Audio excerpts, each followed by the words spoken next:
Have you begun to prepare your speech for the convention? Will you speak at the convention? Well, it's hard to say. That is, doesn't appear that I'm going to be the nominee, so I'm not going to be determining the scope of the convention. And, as you know, a couple of weeks ago I had a meeting with Secretary Clinton. And how did that go? It was very good. I mean, look, I have known Secretary Clinton for 25 years. We served in the Senate together. So where we are right now is what we are trying to do, which is no secret to anybody, is to create the most progressive platform that we possibly can, reflecting the needs of working families and students and the environment and healthcare and so forth.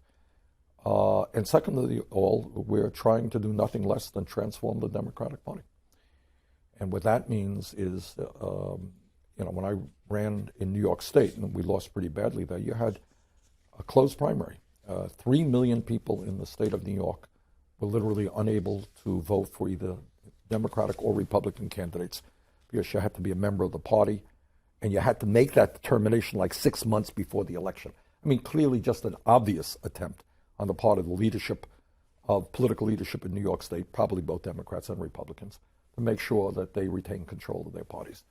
That was nothing covert about that. That was very clear and apparent to everybody else.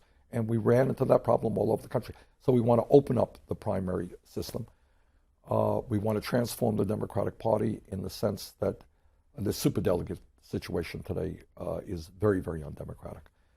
Secretary Clinton had the support of 400 superdelegates before she even announced, before anybody had announced, 8 months or 9 months before the first ballot was cast in Iowa.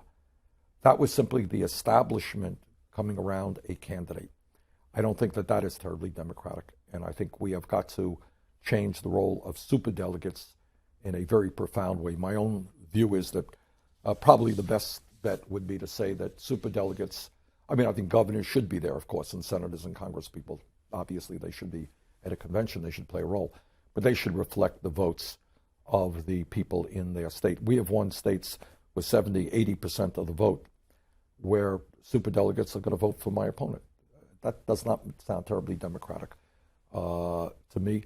But the bottom line is, and this is a very difficult decision for the establishment in the Democratic Party to have to deal with, do they open the door to millions of people who would like to participate in the political process?